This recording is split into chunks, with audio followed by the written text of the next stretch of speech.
सुनेशारं सारं शुचिकनकबोटं परिददन् निचोलं कौसुम्भं कटितटपटं चारुणरुचिम् बहुनारायणमा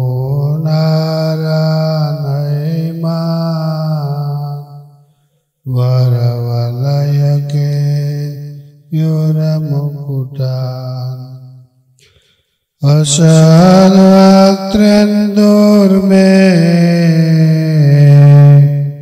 रुचि जयतु नारायण मुनि वर्णिवेशरमणीयदर्शनम् मन्दहास्यरुचिराननाम्बुजम्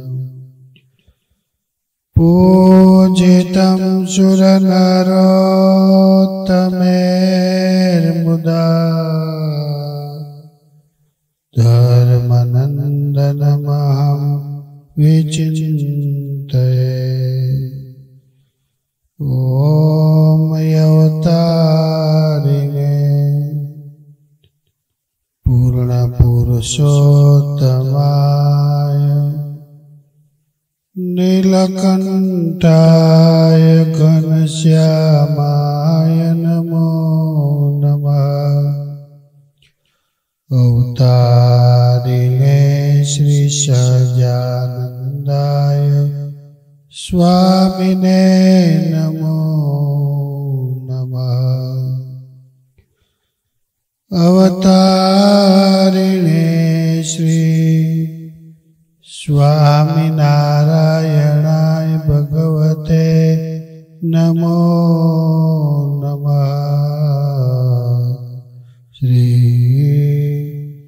गुरवे नमो नमः। बोलो स्वामिनारायण भगवान जय। हरे कृष्ण महाराज जय।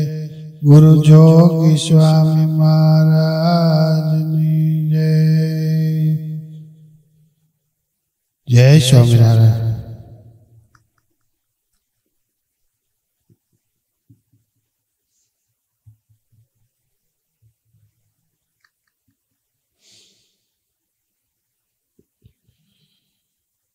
हरिचंद्र राजा की कथा चाले।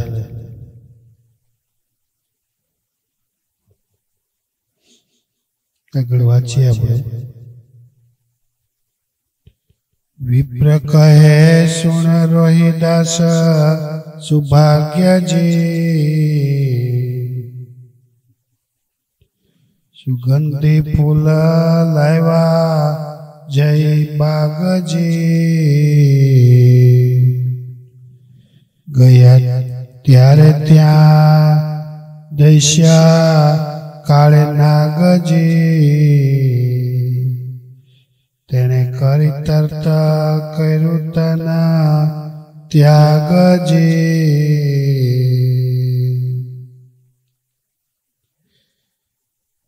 ત્યાગું તન જય જોઈને કહ્યું વિપ્રને તે વાર તેહના દેહને દાહ દેવા મોકલા સેવક ચાર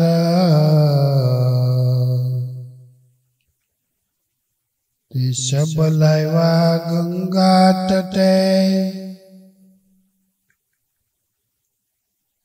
ચેરથી મૂકે છે આગ ચેર રચી મૂકે છે આગ ત્યારે હરિચંદ્ર કેમ મૂકીશ અગ્નિ આપ્યા વિના મારો લાગ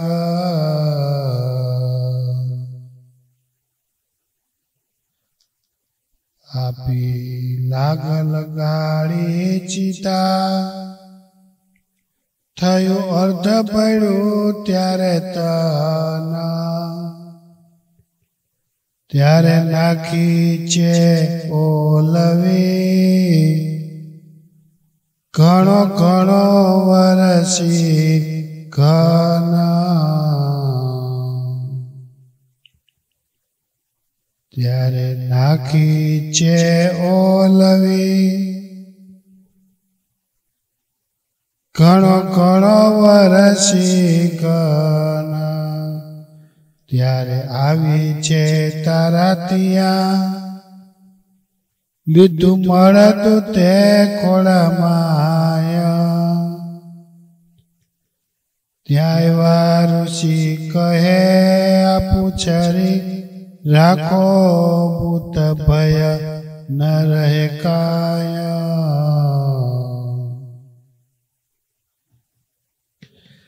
આપી છરી કહ્યું જયરાયને એક વાત કહું કાને ધરીએ મસાણે મરકી મનુષ્યને ખાય છે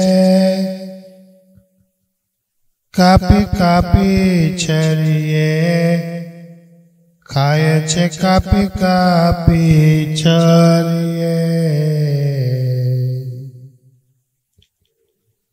ત્યારે ભૂપ કહે તેડી ભંગીઓ જાઓ મારો ગરદન એ હને જાલી લીધી પછી જટીએ મારવા સારું તે હને ઠીકા ગળદા પાટુએ વળી મારી કરી છે અધમુઈ મારો મારો કહે શું વિચારો કરો મુઢા ધડ થકી જોઈ એવા દુઃખ આવી પડ્યા યશય ન જાય શરીર સુતમુવાનો અતિશોક છે તોય ધરી રહ્યા છે ધીર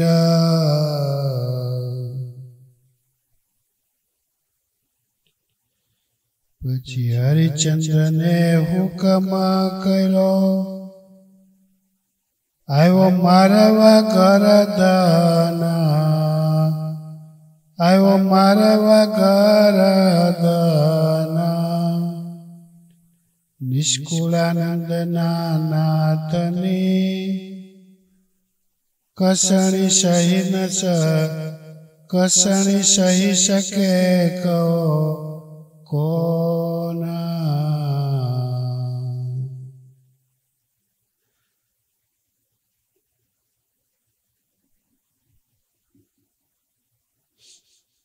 કેવી કથા આવી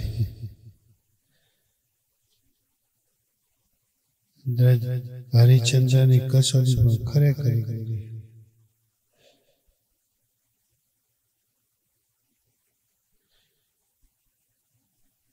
ઘરે દુઃખ વનમય દુઃખ કાશીમય દુઃખ છેલ્લી ઘડીએ દુઃખ આપણે કહેવત છે ને પેડા ઉપર પાટો હેરાન બહુ કરે કથા સમજવાની એ છે એટલું દુઃખ આવ્યું છતાં પણ હરિચંદ્રજી ઢેગાને ધીરજ રાખી દીકરાને ગરદન મારવાનું કહ્યું કરતા હતા તો ભગવાન જ પરીક્ષા પણ ધીરજ એની ડગાવવા માટે તેને ભગવાને કેવડી કસોટી કરી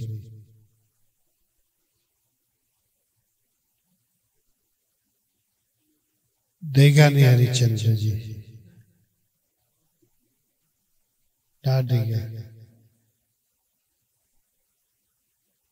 હજી અડધું શરીર ભરેલું, વરસાદ આવ્યો, ઠાળી નહીં ગયું. તારા એને લઈ બેઠી હરિચંદ્ર ગયા.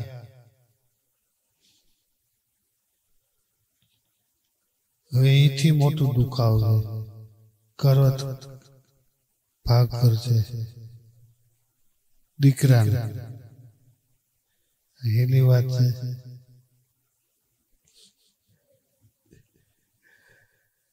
આ કે આપણે અહીંની જ કથા છે. તું વિચાર કરો, ગુરુ મહારાજ સાક્ષરિતામાં કહી ગયા, દુઃખમાં હિંમત ન હારવી, સુખમાં છકી ન જવું.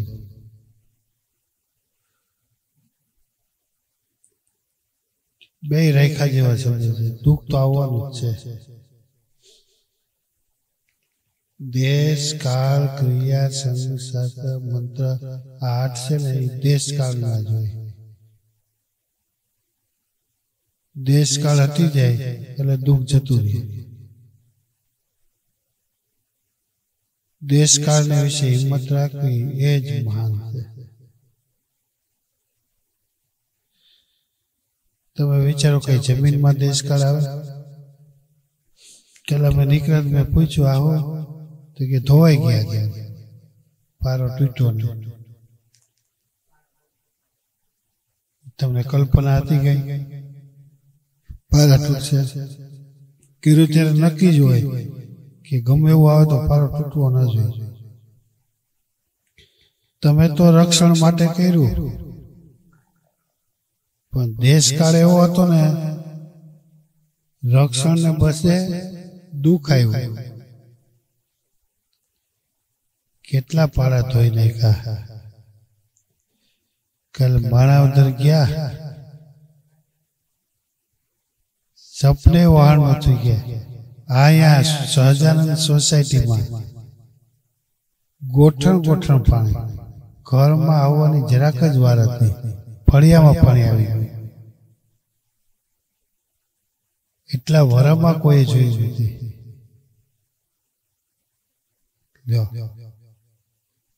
દેશકાળનું પ્રધાનપણું કહેવાય. આપણે ઉભો કરેલો દેશકાળ નથી, દેશકાળનું પ્રધાન. મારે જે વચમાં લખ્યું, દેશકાળનું પ્રધાનપણું હોય ત્યારે કાળ, કર્મ અને માયા મારે જેને હુકમ કરી દે ત્યારે જે આપવું હોય તું આપ.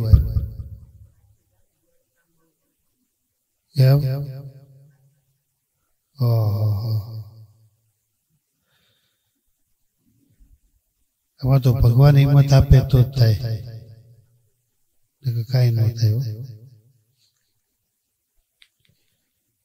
પણ આપણને વિશ્વાસ છે, સ્વામી કહી ગયા છે તમારી રક્ષા કરી. રક્ષા કરીને અર્થ એ થાય દેશકાળ તો આવશે, રક્ષા પણ એ કરશે.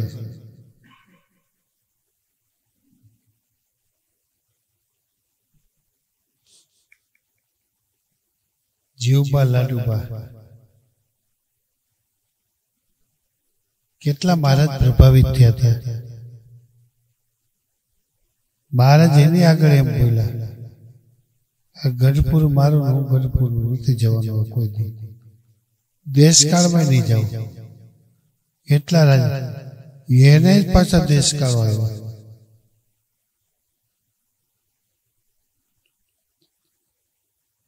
જેના તરફ મહારાજ હોય, સંતો હોય, જેના લગ્ન કરવા માટે મહારાજ જતા હોય, દાદા ખાચરના લગ્નમાં કોઈ હાજરી ન આપે, એક હરિભગતે હાજરી નહીં. મહારાજે નક્કી કર્યું કે મારે દાદાના લગ્ન કરવા છે એટલે કરવા જ છે. મારે એની જાનમાં સાધુને જોડવા છે એટલે જોડવા છે.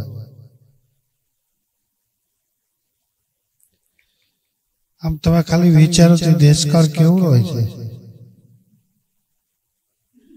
મહારાજે સાધુને જાનમાં જોડ્યા. જ્યાં ઢોલ ને નગારા વાગતા હોય ત્યાં સાધુને જવાય નહીં. આમે દ્રષ્ટિ ન મળે.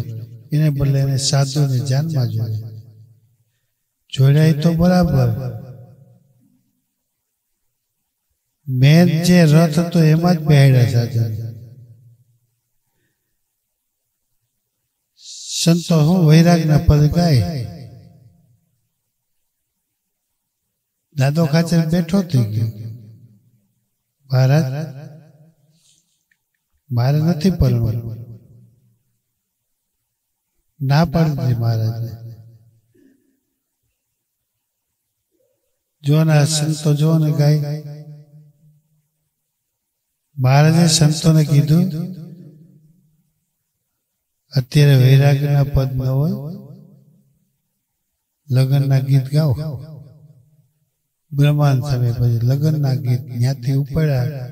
ભટ્ટવદર પહોંચ્યા ત્યાં સુધી વારો જ કોઈનો આવવો ન દીધો. બ્રહ્માંડ સમય એવા પદ ગાયા.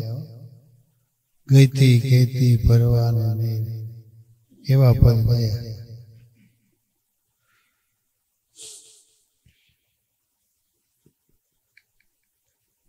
કોઈથી સહન ન થાય એવું મહારાજે ચરિત્ર કર્યું.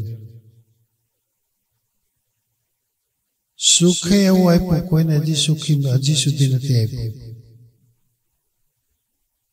લગ્નમાં કોઈને વરદાન હોય, જલસા જ કરવાના હોય, લાડવા જ ખાવાના હોય. દાદા ખાચરના લગ્ન કર્યા. દાદા ખાચરને કીધું દાદા આજ તો મોજમાં આવ્યો છું, જે માગ ને એ આપી દઉં.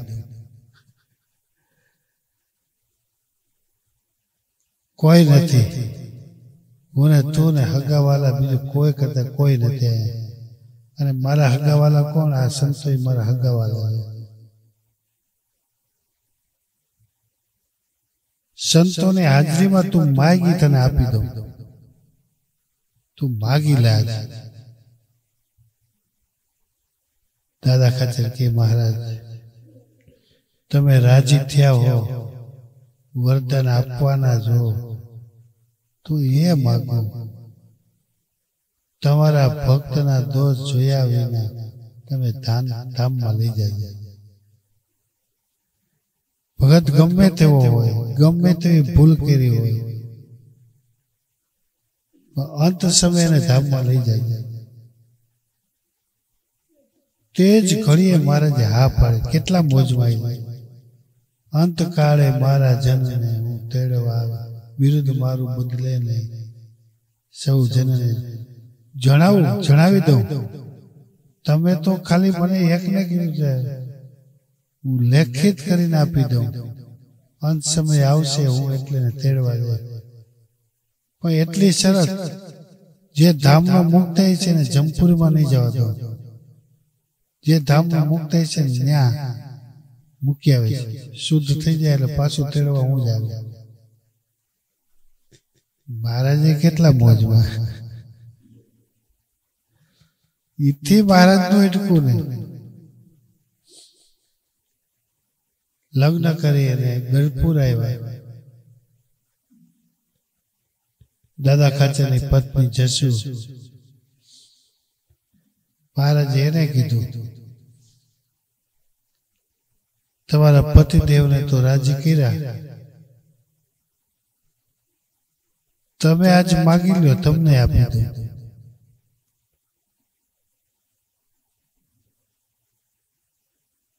મને પોતાનું દુઃખ ટાળો એવું ન કીધું. તમારા જે આશ્રિત થાય, તમારે જે શરણે આવે, તમારો જે આશરો કરે, તમારી જે નિષ્ઠા કરે, એને અંત સમય તમે ધામમાં લઈ જાય. જસુએ મહારાજ પાસે એવું માંગ્યું, મહારાજ અમારી જાનમાં તમે આવ્યા, સંતો આવ્યા, આથી મોટા ભાગ્ય અમારા ક્યાં હોય છે?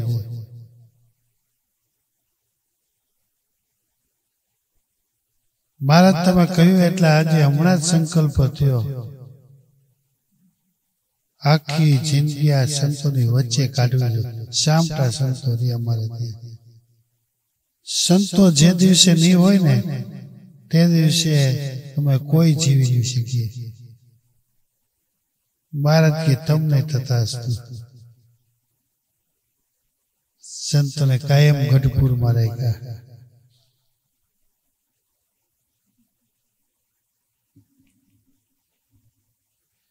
એટલો જેનો રાજીપો હોય, એટલી કૃપા વરસાવી હોય, છતાંય જ્ઞાતિ જ દુઃખ ઉભા થાય.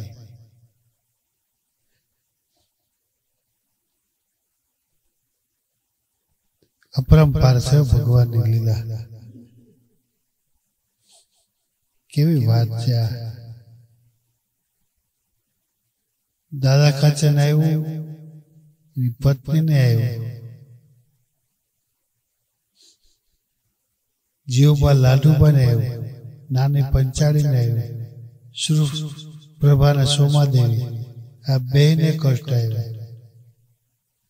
એમ જોઈએ તો આખી જિંદગી દુઃખમાં જ જિંદગી પૂરી ગઈ. કઈ હિંમત હાર્યા નહીં.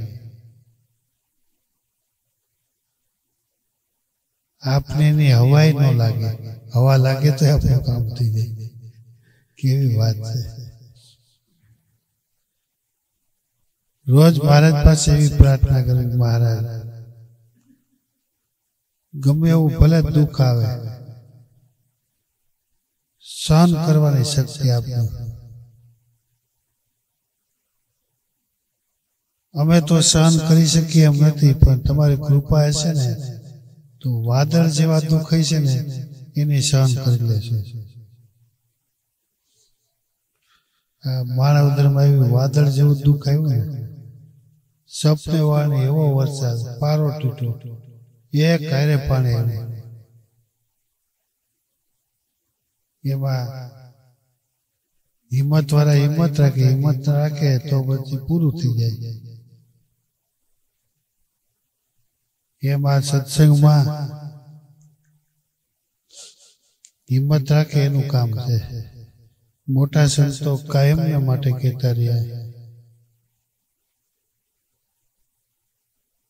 તમારે સુખ કાયમ માટે ટકાવી રાખવું હોય, દુઃખની અસર થવા ન દેવી હોય તો સંતો કે એટલી જ આજ્ઞા પડે, ગુણ લેતા સમજો, અવગુણ ન લેતા. અવગુણ જેવું કોઈ મોટું દુઃખ નથી. પણ અનાધિકાળથી આ જીવને અવગુણ લેવાની ટેવ પડી ગઈ. 99 ગુણ હોય પણ એક અવગુણ હોય, આ કેમ હોય છે સમજાતું નથી. પોતાને એકને અવગુણ આવે તો સમજે કે એકલું બગડે, પણ અવગુણ વાળો બીજા બધાય પાસે ઓકે. મને કઈ ખબર નથી એની પાસે, તમને કઈ ખબર છે? આવું થયું.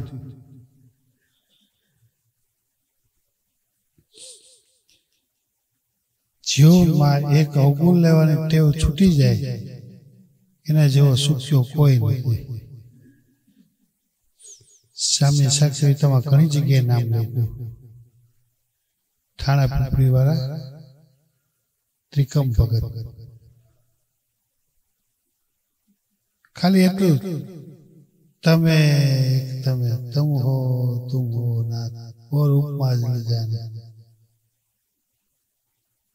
સ્વામી કે આપણે હુતા એને અક્ષરધામની ક્રિયા કરે. ત્રિકમ ભગત નાના છોકરાઓ એને પૈકી લાગે કે આ તો મહારાજના સંબંધ વાળા છે, આ તો સંતોના સંબંધ વાળા છે. ઓહો, આ તો બહુ મોટા. ઓહો ઓહો. ત્રિકમ ભગતને કોઈ દી અભાવ જ ન આવ્યો. ઈ ત્રિકમ ભગત આપણી વારીમાં હોય એવા થઈ ગયા. આપણી વારીમાં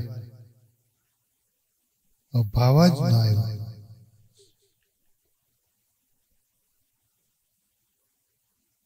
આ બાજુ આંબા ભગત પગ હૈડો, જીવડા પડ્યા, ખદ બધે. આમ પગ ખકે ને તો જીવડાનો ઢગલો થાય. વાત કરે તો એમ લાગે આ ગપ્પા મારે છે, પણ જેને જોયું છે એ ગપ્પા માનશે. છેલ્લે એને એમ થયું, ડોક્ટર પાસે લઈ ગયા દીકરાઓને. ડોક્ટર થી હાશકારો નીકળી ગયો, બાપા તમારો પગ કાપવો પડશે, પૂરું થઈ જાય. આંબા બાપા ત્યારે બોલ્યા, ડોક્ટર ને એમ કીધું, જે એને સુખી કરવાના હતા એને એમ કીધું, પગ કાપનારો તો પીપલાણામાં બેઠો છે. ત્યારે એ વિચાર આવે, દુઃખટાણે એ વિચાર આવે, કેવું દુઃખ હતું. દુઃખ કાપનારો તો પીપલાણામાં બેઠો છે.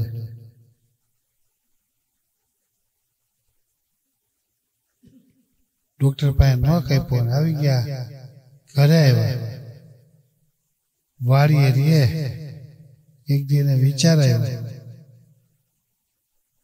થાંભા જવાનો સમય થઈ ગયો, સમાચાર મોકલાવું જોગી સામે, દર્શન કરી લઉં, પછી જે થવું હોય ભલે થાય. સામેને સમાચાર મોકલાવ્યા,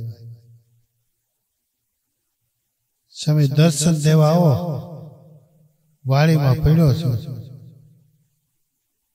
સામે પ્રતિસાદ કર્યો. સ્વામી ગયા નહીં આવ્યા. સાધુનો ધર્મ કોઈ પણ દુઃખી સાંભળે તો એ રાતોરાત વહી સામે ના પાડી, અમે નહીં આવ્યા. સમાચાર મળ્યા, સ્વામીએ ના પાડી, ભલે ને ના પાડી, એ આવશે જ એટલો ને વિશ્વાસ હતો. એક દાડ હક્યો, તમે કે હાલો જાય આંબા ભગત પાસે. ઘેરે નતા ગયા, વાડીએ ગયા. આંબા ભગત આમ દૂરથી જોયા, નજીક સામે ગયા. કા આવ્યો? આવ્યા એમ નહીં હો, કા આવ્યો? નહોતો આવવું ને. એકબીજાને જ ઓળખી શકે, બીજાનું કામ નથી આમાં ઓળખવા. આ થયેલી ઘટના જ છે, આમ જ છે.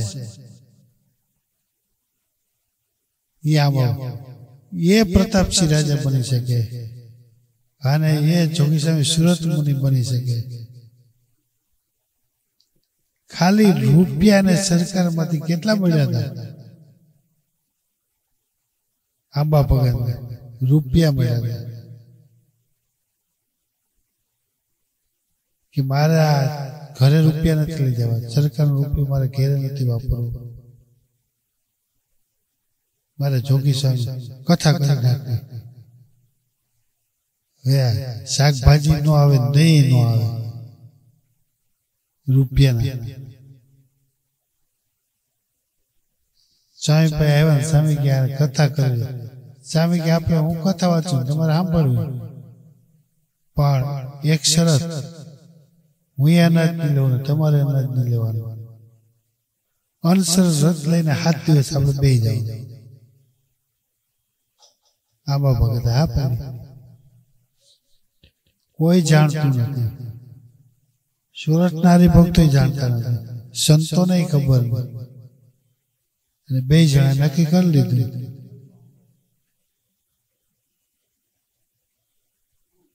અને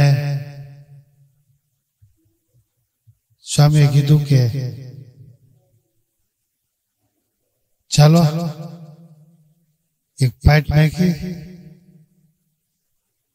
આમ ઓલા હું કે કેળું ઊભી કરી, કેળના પાન એને ઊભા કર્યા, સ્વામી બેસી ગયા કથા વાંચવા.